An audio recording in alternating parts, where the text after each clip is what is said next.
आज यही बात हम भक्तों से कहते हैं, ये उंगली हर जगह कर देते हो ना जो तुम, इस उंगली को करना नहीं होता, इस उंगली का सही इस्तेमाल करना होता है। और हमारे यहाँ पे क्या होता है कि 5 रुपए वाली चीज पहले 10 रुपए की जाती है और फिर उसको 8 रुपए करके कहते हैं देखो बजाओ ताली, भक्तों हमने 2 रुपए कम कर दिए। अरे यार नमस्कार, मैं दामिनी शर्मा, सजग भारत में एक बार फिर से आप सभी का स्वागत करते हैं। देखिए आज 2 दिसंबर है, आज वो रात है जिस दिन हर किसी की धड़कनें तेज है कि आखिरकार 3 दिसंबर को आने वाले हैं 5 राज्यों के चुनाव के नतीजे, चाहे उसमें राजस्थान हो, उसमें मध्य प्रदेश हो, उसमें छत्तीसगढ़ हो, तेलंगाना हो या फिर मिजोरम हो।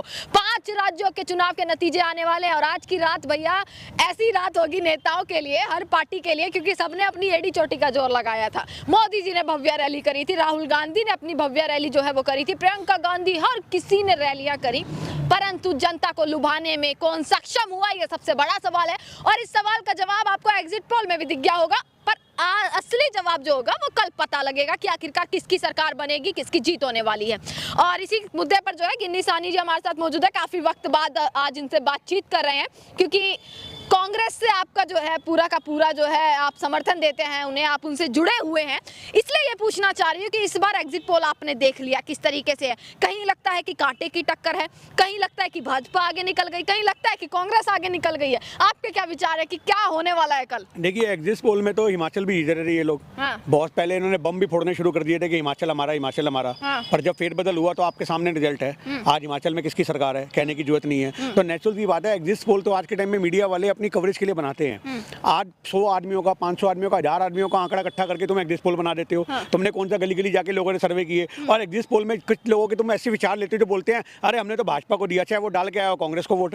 कई बोलेंगे हमने कांग्रेस को वोट दिया, डाल के भले भाजपा को आए हो। तो नेचुरल सी बात है, एग्जिट पोल जो होते हैं वो काफी हद तक झुटलाए भी जा सकते हैं। ऐसा नहीं है कि आप एग्जिट पोल को ही पूरा आंकड़ों का परिणाम मान लीजिए। खेल पूरा खेल पलटेगा इस बार। आज बार कांग्रेस की 5 में से 3 राज्यों में सरकार बन रही है, ये तो मैं दावे के साथ कहता हूँ। कौन से 3 राज्यों में बनने जा रही है? आपको देखिए छत्तीसगढ़ में बन जाएगी, तेलंगाना के अंदर हमारी गठबंधन में सरकार बन जाएगी। छोटी जीत पाएंगे, ज्यादा बड़ों पर हाथ नहीं मारेंगे। ऐसा नहीं है, मध्य प्रदेश हमारे हाथ में आ सकता है, कोई बड़ी बात नहीं है। मध्य प्रदेश आपके हाथ में आ सकता है बिल्कुल। और राजस्थान की आप बात कर रही हो, इधर फेरबदल कुछ हो सकता है, कांटे की जो टक्कर है, मतलब राजस्थान के नतीजे इस बार चुकाने वाले होने वाले हैं। बेशक ये बात आप याद रखना, राजस्थान के बारे में मामले में हर आदमी से कहता है गहलोत सरकार बन रही है या भाजपा की बन रही है, किसी की भी, पर सही मायने में मेरी नजर राजस्थान के चुनाव पे। बाकी तो मेरे को नतीजे, एक परंपरा प्रथा है कि हर 5 साल बाद सरकार बदलती है, बट नहीं इस बार कुछ अलग होगा। इस बार कांटे की टक्कर वहां पे हमें नजर में आ रही है। बस सिर्फ आपको मैं बता दूं, 3 राज्य ऐसे हैं जहां पे फेरबदल आपको कांग्रेस के पक्ष में दिखना ही दिखना है। आपको तेलंगाना के अंदर दिखेगा, मिजोरम में हो सकता है हमारी सरकार ना बने, बीजेपी की बन जाए, बट बाकी जगहों में आपको कांग्रेस का पलड़ा भारी दिख रहा है। और राजस्थान के में तो नहीं हो पाएगा। देखिए ऐसा शिवराज सिंह चौहान जो है उनका नाम ऐसा है कि भैया बहनों के मामा है और मामा को हराना। देखिए मामा को छोड़ो, आपको मामा का किस्सा पता है? अभी एमपी के करीन कोई जगह है वहां पे, अभी मैं आपको बता देता हूं, वहां पे 4 साल की बच्ची का बलात्कार हुआ, मुस्लिम बच्ची का, और ये कल की घटना है। 4 साल की स्कूल के अंदर हुआ है बलात्कार, और किसने किया? चपरासी ने किया। और मास्टर की कितनी लापरवाही है कि मास्टर को पता ही नहीं है। मतलब आज की डेट में हिंदू मुस्लिम नफरत इस तरफ बन चुकी है कि एमपी के अंदर सरेआम बलात्कार हो रहे हैं। एक 4 साल की बच्ची को, उसके बाद उसको मार के फेंकने के लिए जा रहा था वो, तो वहां तो लोगों ने पकड़ लिया था, वो बच्ची अस्पताल में अपनी जिंदगी और मौत की लड़ाई लड़ रही है। ये एमपी की घटना बता रहा हूं आपको, कल की, और मीडिया ने कवरेज नहीं दी। आप कहोगे तो मैं आपको न्यूज के लिंक दे दूंगा, आप साथ में लगाओ। जो वहां के लोकल रहने वाले लोग हैं वो हमारे संपर्क में, उन्होंने बताया हमें कि सर जी हमारे यहाँ 4 साल की बच्ची का बलात्कार हुआ, कोई मीडिया कवरेज नहीं आई। पर सबसे अच्छी बात ये देखने को मिली कि हिंदू हो या मुसलमान हो, सिख हो, वहाँ सिखों की आबादी बहुत ज्यादा है, और वहाँ पे मुसलमानों की आबादी भी है, हिंदुओं की आबादी भी है, और सारे एकजुट होकर के थाने में ज्ञापन दे रहे हैं कि स्कूल बंद कराया जाना चाहिए, धरने प्रदर्शन हो रहे हैं। ये खबर आपको मीडिया ने दिखाई? मतलब अगर भाजपा जीत गई, अगर भाजपा जीत गई तो आप ये मान लीजिए कि लोगों को वो पसंद आ रही है, जनता को, चाहे उनकी आप जो कहते हैं कि हिंदू मुस्लिम की रणनीति है वो पसंद आ रही है। फिर देखिए बात पसंद आने की नहीं होती, बात भ्रम की होती है। आपने बहुत भ्रम फैला के लोगों के, आपको याद है शाहरुख खान की जवान फिल्म, उसने कितनी बार बोला कि ये उंगली सिर्फ करने के लिए नहीं होती। आज यही बात हम भक्तों से कहते हैं, ये उंगली हर जगह कर देते हो ना जो तुम, इस उंगली को करना नहीं होता, इस उंगली का सही इस्तेमाल करना होता है। और आज इलेक्शन के वक्त तुम ये मत देखो कि मोदी नहीं आएगा तुम्हारे गली में काम कराने के लिए, ना तुम्हारी गांधी में राहुल गांधी आएगा, पर मोदी जी और राहुल गांधी मैं आपसे यही कहना चाह रहा हूँ, ये जनता को चाहिए कि अपने दिमाग को देखे कि कौन तुम्हारे क्षेत्र के लिए बढ़िया है, उसको चुनो, चाहे वो निर्दलीय क्यों ना हो। और जिस दिन हमारे देश में लोग अपनी सोच समझ से इलेक्शन करने लग गए, सारे एग्जिट पोल फेल होंगे, कुछ नहीं रह जाएगा। पर जनता को चाहिए कि वो सही मायने में एक ऐसे नेता को चुने जो उनके लिए जमीन पे खड़ा होता हो। ऐसे नेता को ना चुने के वक्त बनने पे फोन भी बंद कर दे। ऐसा तो नहीं है कि कांग्रेस को घमंड आ गया हो कि कहीं ना कहीं एक ऐसी हम स्टेटमेंट सुन भी रहे थे लगातार मीडिया में कि घमंड ना ले डूबे भैया। हमारे पास अभी बचे ही क्या लेके डूबने को जो आप कह रहे हो। हाँ। हम तो जनता से ये अपील करते हैं कि आप सही का साथ दो। हमारी कौन सी यहाँ पे 15 साल होने को आ रहे हैं, आज कांग्रेस के साथ आपको देखा सूखा झेलने को मिल रहा है। 9 साल से मोदी जी बैठे हुए हैं और आज ये कह रहे हैं कि हम राम मंदिर का प्रचार करके देखो एक तरफा इलेक्शन लेके जाएंगे। तो आज धर्म के मामले में इलेक्शन क्यों बट गया भाई? ये मुद्दों के मामले में होना चाहिए। राजस्थान में 500 रुपए का सिलेंडर मिल रहा है, आज बाकी राज्यों में नहीं मिल सकता क्या? ये इतना बड़ा गहलोत सरकार ने एक एग्जाम्पल सेट करके दिया है कि अगर हम ठान ले तो क्या नहीं हो सकता। पर हमारे यहाँ पे क्या होता है कि 5 रुपए वाली चीज पहले 10 रुपए की जाती है और फिर उसको 8 रुपए करके कहते हैं देखो बजाओ ताली भक्तों हमने 2 रुपए कम कर दिए। अरे यार तुमने 5 से 8 तो लाके खड़ा कर दिया। राजस्थान में ही एक बड़े नाम है बालक नाथ, आपने अगर सुना हो, आपने हिंदू मुस्लिम की बात करी तो मैं इसलिए सवाल पूछ रही हूँ कि वो किस तरीके से खुलेआम कहते थे कि भाई ऐसे वोट दीजिएगा जैसे भारत पाकिस्तान का मैच हो। ठीक है, 1200 वोटर्स होंगे परंतु गिनती होगी 1300 की। देखिए इसी बालकनाथ के यहाँ पे आपको पता है कि जो भाषण दिया गया था अभी कि गुरुद्वारे तोड़े जाए, मस्जिद तोड़ी जाए, आपने सुना था? योगी जी वहाँ बैठ करके तालियां बजा रहे थे। तो सोचो जिन लोगों की राजनीति गुरुद्वारों तक पहुंच चुकी है, मंदिरों तक पहुंच चुकी है, मस्जिदों तक पहुंच चुकी है, तो वहाँ जनता को वो क्या लुभानवे लालच दे करके क्या इस मंदिर मस्जिद या हिंदू मुस्लिम के एजेंडा पर, क्या इस मुद्दे पर वो जीत पाएंगे? ये सबसे बड़ा सवाल। मैं एक छोटी सी बात कहता हूँ, आज पढ़ा लिखा वर्ग भी धर्म के पीछे पागल हो पड़ा है। आप एक ये मत सोचो कि अनपढ़ लोग ही जो है, अनपढ़ लोग फिर समझदार हैं आज की डेट में। पढ़ा लिखा आदमी जो है वो अपनी बुद्धि को इस तरीके से उसने इतना संकुचित कर दिया है कि उनको धर्म के मामले में कुछ दिखता ही नहीं है।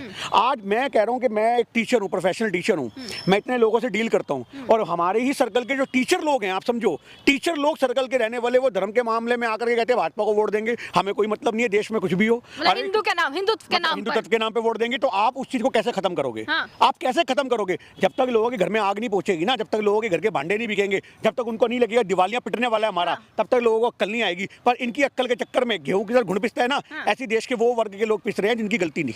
अच्छा। आज जिनकी गलती है वो लोग भाजपा को बैठा रहे हैं और जिनकी गलती नहीं है वो मतलब कल अगर भाजपा जीत गई तो हम सीधा सीधा ये मान लें कि 24 में भी भाजपा आ रही है ना? देखिए मैं ये एक छोटी सी बात कहता हूं, सारे अपने जो एजेंडा थे सब फेल, चाहे भारत जोड़ दिया। मैं एक छोटी सी बात आपको बता दूं, 2024 का इलेक्शन अलग तरीके से देखा जाता है और जो ये क्षेत्रीय राज्यों के इलेक्शन होते हैं इनका अलग पलड़ा होता है। आज कितने सारे ऐसे लोग होंगे जिन्होंने सही मायने में कांग्रेस को वोट दिया होगा पर वो 2024 में भाजपा को देंगे, और कितने ऐसे होंगे कांग्रेस आवाज ये ना उठा दे कि ईवीएम में गड़बड़ है इस बार। नहीं, देखिए मैं आपको एक छोटी सी बात बता दूं, छोटे छोटे राज्यों में गड़बड़ हो भी सकती है, कोई बड़ी बात नहीं है इसमें। आज मैं आपको बताऊं, आज कई बड़ी नेता लोग क्या सोचते हैं, बड़ी बड़ी पार्टियां क्या सोचती हैं कि भैया छोटे राज्यों में इस तरीके से चुनाव कराओगे गेम बनी रहे।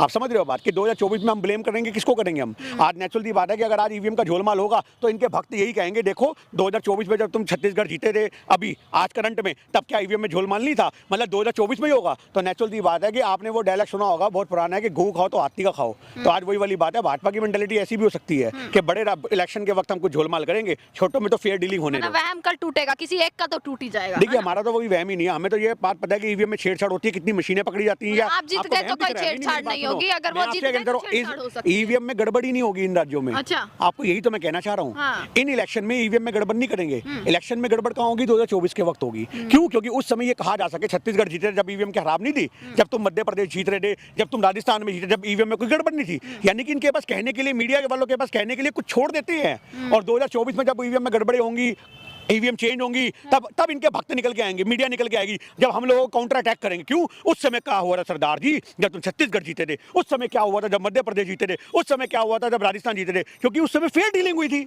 आज फेयर डीलिंग नहीं हो रही है। तो यही वाली बात है, इन्होंने हथकंडा, ये वही वाली बात है, ब्रह्मास्त्र बचा के रखा हुआ है। समझ रहे हो बात? नहीं समझे बात? तो इनके ऊपर ब्रह्मास्त्र ये कब छोड़ेंगे? जब नेचुरल सी बात है इनके ऊपर पूरा, आपको पता ना घटोत्कच को मारने के वक्त तीर बचा के रखा हुआ था।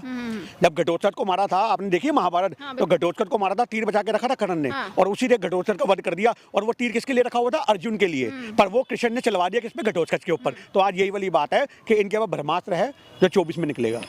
चलिए भाई, 2 दिसंबर की ये रात कैसी रात होने वाली है सभी लोगों के लिए, क्योंकि नींद तो उड़ चुकी होगी हर पार्टी की। एग्जिट पोल की, किसी की नींद तो एग्जिट पोल को देखते हुए उड़ी होगी, और किसी की नींद उड़ी होगी ये जानते हुए कि आखिरकार कल क्या दिन कैसा होने वाला है। या तो बैंड बाजा बजेगा या तो फिर आंसू भी निकल सकते हैं। अब देखना ये है ये होता किसके साथ है, किसकी नैया पार लगती है और किसकी नैया पार नहीं लगती है, कौन ऐसे के ऐसे ही रह जाएगा, किसका राज तिलक होगा। 5 राज्यों के चुनाव, और 5 राज्यों के चुनाव के नतीजे आने वाले हैं। कल 4 राज्यों के आएंगे और 4 तारीख को मिजोरम का जो है वो नतीजा आएगा। इलेक्शन की जो तारीख है वोटिंग की जो काउंटिंग होगी मिजोरम की वो 4 तारीख को होगी, वो बदल दी गई है। इसी के साथ कल आपको हर खबर देते रहेंगे कि क्या हो रहा है, एक एक अपडेट, चाहे वो भाजपा कार्यालय से हो, चाहे वो कांग्रेस कार्यालय से हो। इसी के साथ जुड़े रहिएगा और देखते रहेगा सजग भारत। आपका बहुत बहुत शुक्रिया।